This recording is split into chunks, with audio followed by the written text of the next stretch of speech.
Hi everyone, welcome to career big study circle. SSC MTS and CGL 2024 మనకి కంప్లీట్గా general awareness చూసినట్లయితే మనకి previous year questions నుండి 80% questions అయితే వస్తున్నాయి. కాబట్టి మనం ఆల్రెడీ ఇప్పటి వరకు 2 క్లాసులు అయితే చెప్పుకున్నాం ప్రీవియస్ ఇయర్ క్లాస్. ఇప్పుడు మనకి షిఫ్ట్ థర్డ్ చూసినట్లయితే 2:30 నుండి 3:30 PM వరకు జరిగిన ఎస్ఎస్సి సిహెచ్ఎస్ఎల్ రీసెంట్గా జరిగిన పేపర్ గురించి ఎక్స్ప్లెయిన్ చేసుకున్నాం. ఫస్ట్ క్వశ్చన్ చూసినట్లయితే, which country do Vedas traditional forest dwellers who foraged, hunted, lived and closed night groups in caves this in the dense jungles. అంటే ఇక్కడ మాకు చూడండి క్వశ్చన్ ఏం అడుగుతున్నాడంటే, వేదాస్ గురించి ట్రెడిషనల్గా ఏ కంట్రీస్లో మనకి ఉంటుంది ఈ డెన్స్ ఆఫ్ జంగిల్స్ అని అడుగుతున్నాడు.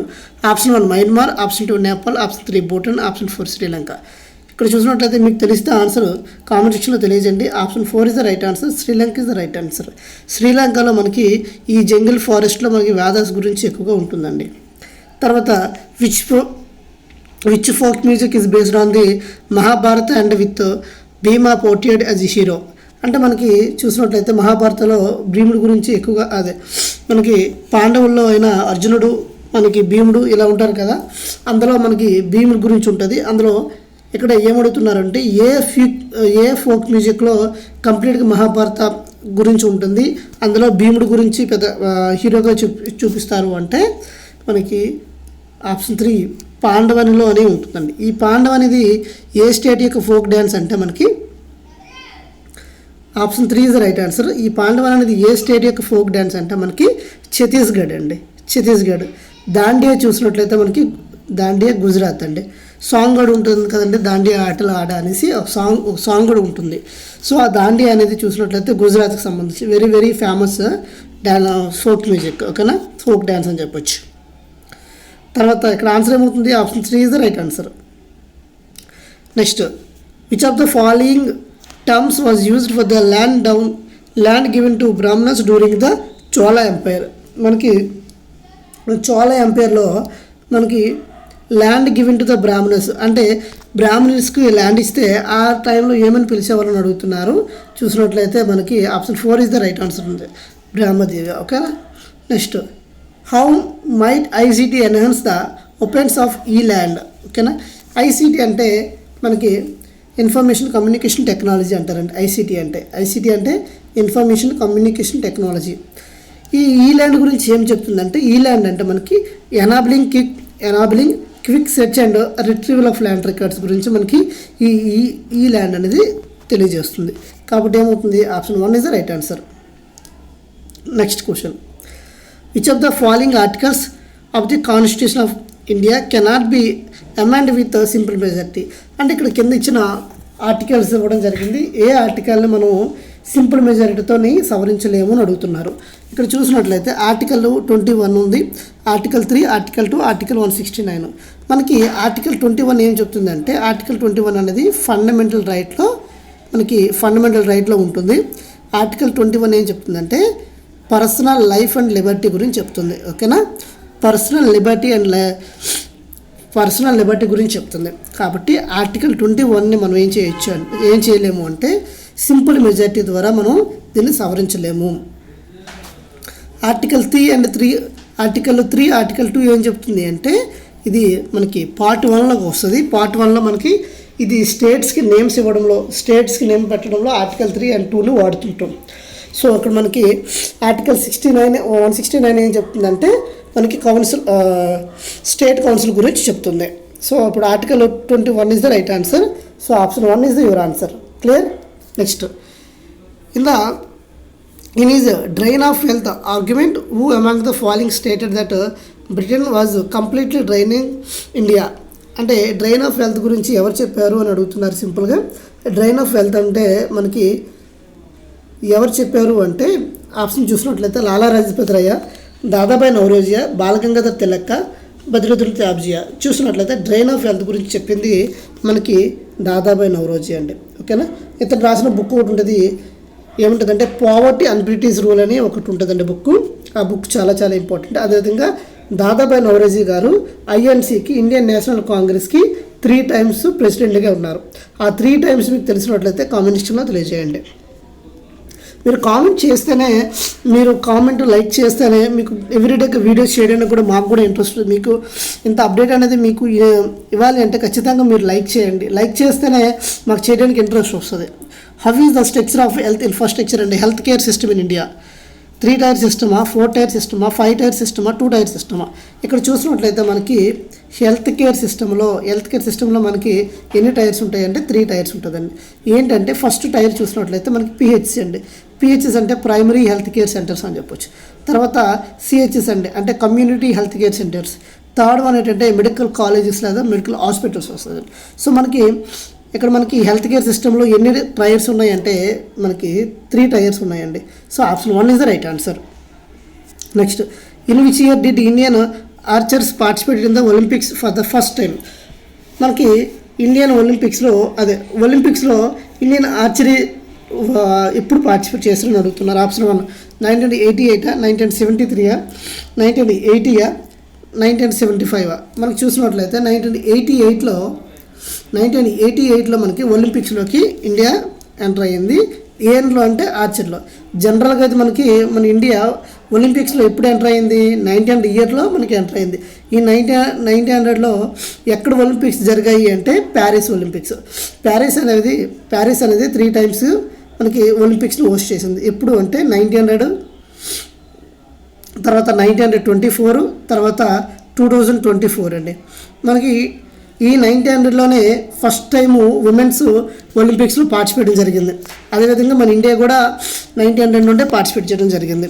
తర్వాత ఇక్కడ మన క్వశ్చన్ ఏం అడుగుతున్నాడు, రీసెంట్గా 2024లో మనకి ఒలింపిక్స్ అనేది నిర్వహించడం జరిగింది. మన ఇండియాకి ఎన్ని మెడల్స్ వచ్చాయంటే 1+5, 1 సిల్వరు, 5 బ్రాంజ్ మెడల్స్ వచ్చాయి. టోటల్గా 6 మెడల్స్ వచ్చాయి. ఇండియా ర్యాంక్ ఎంత అంటే ఇండియా ర్యాంక్ అనేది 71st. అయితే ఫస్ట్ ర్యాంక్లో ఉన్న దేశం పేరేట్ అనేది కామెంట్ సెక్షన్లో కామెంట్ చేయండి. నెక్స్ట్, అయితే 1988లో ఎక్కడ అంటే జరిగింది? సౌత్ కొరియా సియాల్లో జరిగిందండి. సియాల్లో జరిగిన ఒలింపిక్స్లో ఇండియన్ ఆర్చరీస్ పార్టిసిపేట్ చేయడం అనేది జరిగింది. ఇప్పుడు 1988లో.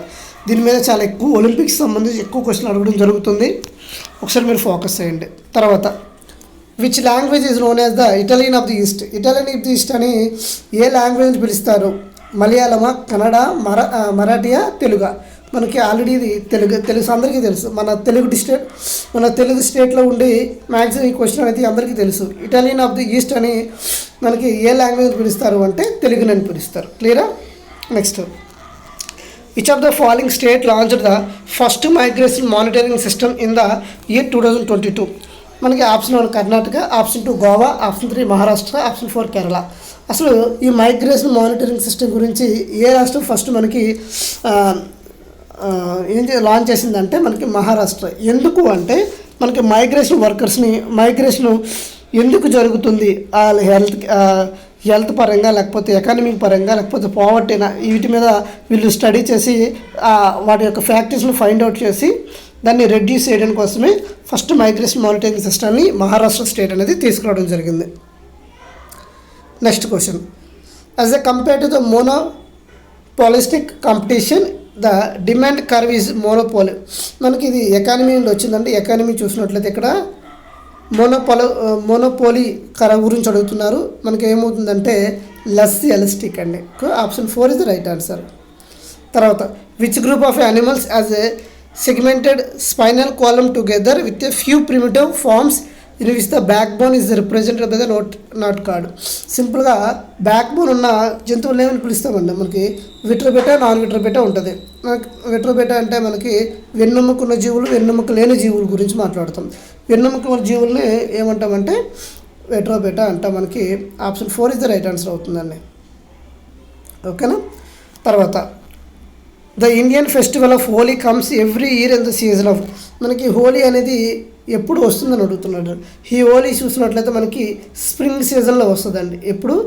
స్ప్రింగ్ సీజన్లో వస్తుంది. మ్యాక్సిమం ఎప్పుడంటే మార్చి మంత్లో వస్తుందండి. మార్చి మంత్ సీజన్ అడిగితే స్ప్రింగ్ సీజను. హోలీని ఏమంటామంటే ఫెస్టివల్ ఆఫ్ కలర్స్ అని చెప్తాము. హోలీని ఇంకోని ఏమంటే ఫెస్టివల్ ఆఫ్ కలర్స్. అదేవిధంగా దీన్ని మణిపూర్లో ఏమంటామంటే, మణిపూర్లో అసాంగ్ అనే ఫెస్టివల్ని హోలీ అని పిలుస్తారండి. అసాంగ్ మణిపూర్లో హోలీ ఫెస్టివల్ని ఎస్సాంగ్ అనే నేమ్తో సెలబ్రేట్ చేసుకుంటారు. మనకి హోలీ ఎప్పుడు వస్తుందండి? స్ప్రింగా లేకపోతే సమ్మరా వింటరా? Option 1 is the right answer. Spring already చెప్పాను ఇప్పుడు. అయితే మనకి ఇది ఏ మాసంలో వస్తుందంటే పాల్గొన్న మాసం.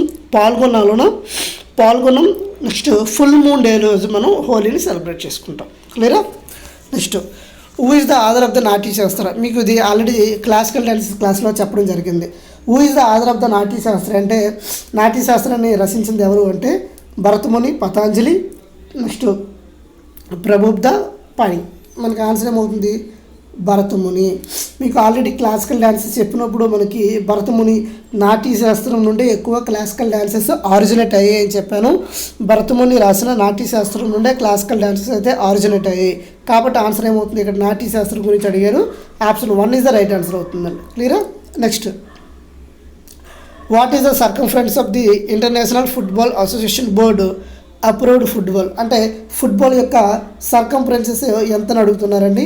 మనకి option 3 is the right answer. 68 నుండి 70 సెంటీమీటర్ ఉంటుందండి. తర్వాత నెక్స్ట్ క్వశ్చన్ చూసినట్లయితే in the field hockey dash occurs when a player pushes the ball and raises it off the ground. మనకి గ్రౌండ్లో ఒక బాల్ ఉంటుంది. ఫర్ ఎగ్జాంపుల్ చూసినట్లయితే పుషెస్ ద బాల్ రైజెస్, దీన్ని ఏమంటామంటే ఫ్లిక్ అని చెప్తామండి సింపుల్గా. Option 1 is the right answer. Next what is the name of the highest peak of the Eastern Ghats? మనకి చూసినట్లయితే ఇండియా ఎలా ఉంటే మనకి ఈ ఏరియాని అంతా ఏమంటామంటే ఈస్టర్న్ ఘాట్స్ అంటాము. దీన్ని ఏమంటామంటే వెస్టర్న్ ఘాట్స్ అంటాము. ఈ ఈస్టర్న్ ఘాట్స్లో ఎత్తైన పీక్ గురించి అడుగుతున్నారు. ఆ ఎత్తైన పీక్ పర్వతం ఏంటంటే మహేంద్రగిరి. ఈ మహేంద్రగిరి ఎక్కడ ఉంటుందంటే ఒరిస్సాలో ఉంటుంది. ఓకేనా?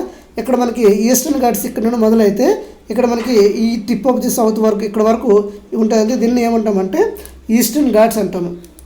అదే వెస్టర్న్ ఘాట్స్ చూసినట్లయితే ఇలా ఇక్కడ వరకు ఉంటాయండి వెస్టర్న్ ఘాట్స్. ఓకేనా? ఇక్కడ క్వశ్చన్ ఏమడిగాడు? What is the name of the highest peak of the Eastern Ghats అని అడుగుతున్నాడు. కాశీ, అన్నాముడి, మహేంద్రగిరి, కంచన్జంగా. మనం చూసినట్లయితే Mahendragiri is the right answer అవుతుందంటే. ఓకేనా? Next in MS Word, which option allows you to align text in a way that appears vertically at the bottom of the cell or text box? అంటే మనకి ఇక్కడ క్లియర్గా చెప్తున్నాడు అండి, బాటమ్ అడుగుతున్నాడు కాబట్టి ఏమవుతుంది? సింపుల్గా బాటమ్ అలైన్మెంట్ అండి మనకు ఉంటాయండి. Right alignment, left alignment, justice alignment ఇలా ఉంటాయి, సెంట్రల్ అలైన్మెంట్ అని. సో ఇక్కడ బాటమ్ గురించి క్వశ్చన్లోనే బాటమ్ అడుగుతున్నాడు కాబట్టి సింపుల్గా బాటమ్ అలైన్మెంట్ అని చెప్పవచ్చు ఆన్సర్. తర్వాత which of the following is a not associated with the industry policy resolution 1956? మనకి ఇండస్ట్రీ పాలసీ రెజల్యూషన్ చూసినట్లయితే ఇది ఎకానమీలో క్వశ్చన్ వస్తుంది. 5 years ప్లాన్కి రిలేటెడ్. అయితే మనకి థర్డ్ 5 year ప్లాన్కి ఇది రిలేటెడ్ కాదండి. ఇక్కడ నాట్ అసోసియేటెడ్ అడుగుతున్నాడు చూడండి. Regionally equality was promoted. It formed the base of the third 5 year plan. A system of licence for the private sectors was introduced. It classified industries into 3 category. మనకి చూసినట్లయితే so ఇది wrong అండి. Third 5 year plan కాదు. మనకి industry 5 year plan second 5 year plan దేని మీద ఎక్కువ focus చేస్తుందంటే ఇండస్ట్రీ మీద ఫోకస్ చేస్తుంది. ఇక్కడ ఏమడిగాడంటే ఇండస్ట్రీ రెజల్యూషన్ కోసం అడిగాడు. ఇక్కడ థర్డ్ 5 year ప్లాన్కి సంబంధం లేదండి. కాబట్టి option 2 is the right answer. Next which of the following planets does not having a ring around it? ప్లానెట్స్కి రింగ్స్ లేని ప్లానెట్ గురించి అడుగుతున్నాడు. జూపిటరా, సాటర్నరా, యురేనస్, మెర్కురియా. మనకి చూసినట్లయితే మెర్కురీకి రింగ్స్ ఉండవు. మనకి ఎన్ని ప్లానెట్స్ ఉన్నాయండి? మనకి 8 planets ఉండే. స్టార్టింగ్ 9 ఉండి ఆ ప్లూటో అనే డార్క్ ప్లానెట్గా కన్సిడర్ చేయడం జరిగింది కాబట్టి మనకి ప్రజెంట్ 8 ఉన్నాయి. దాన్ని ఎలా గుర్తుపెట్టుకుంటాము? సింపుల్గా కోడ్ చెప్తుంది చూడండి. మురళీ విజయ్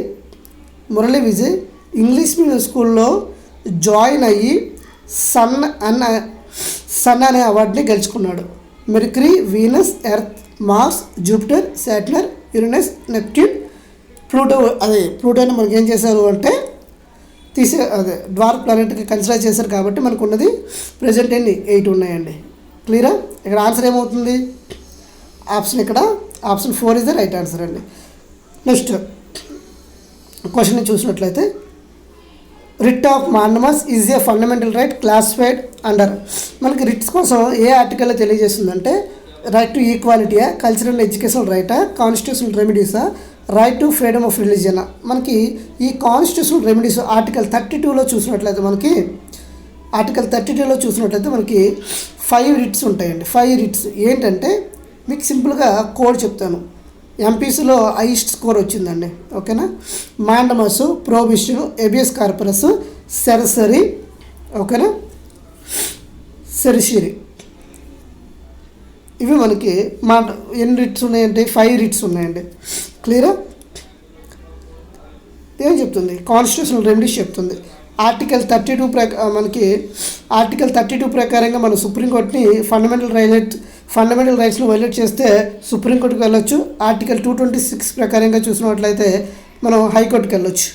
ఓకేనా, బిఫోర్ పేపర్లో కూడా రిట్స్ కోసం అడిగారు. ఎన్ని రిట్స్ ఉన్నాయంటే మనకి 5 రిట్స్ ఉన్నాయండి.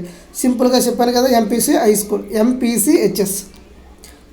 తర్వాత in 2022 the national green tribunal advisor which of the following ministries to form 3-member panel to formulate safeguards and guidelines to be followed by the state environment impact assignment authorities. చూసినట్లయితే సింపుల్గా NGT కోసం మీకు అడుగుతున్నాడండి క్వశ్చన్లు.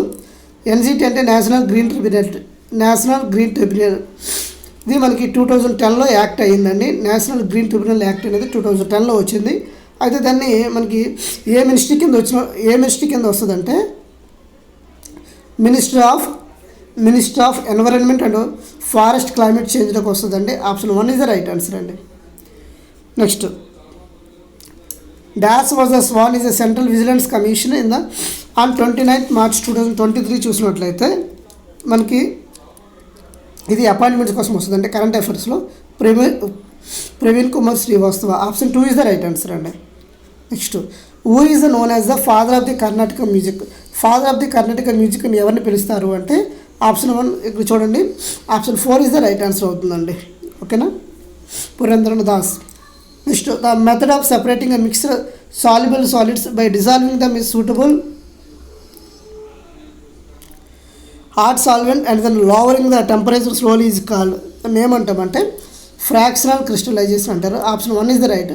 Sublimation అంటే ఏంటంటే solid అనేది డైరెక్ట్గా గ్యాస్గా మారేది, దాన్ని ఏమంటామంటే సబ్లిమేషన్ అని చెప్తామండి. ఓకేనా, ఇది ఓవరాల్గా 25 క్వశ్చన్స్. ఈ 25 క్వశ్చన్స్ మీకు పీడిఎఫ్ కూడా ప్రొవైడ్ చేస్తున్నాను. మీరు ఈ కంప్లీట్గా క్వశ్చన్స్ అనేవి కూడా ప్రతిరోజు ఫాలో అవ్వండి. ఈ ఎక్స్ప్లెనేషన్ మీకు నచ్చినట్లయితే లైక్ చేయండి, షేర్ చేయండి, సబ్స్క్రైబ్ చేసుకోండి. Thank you all. జై హింద్.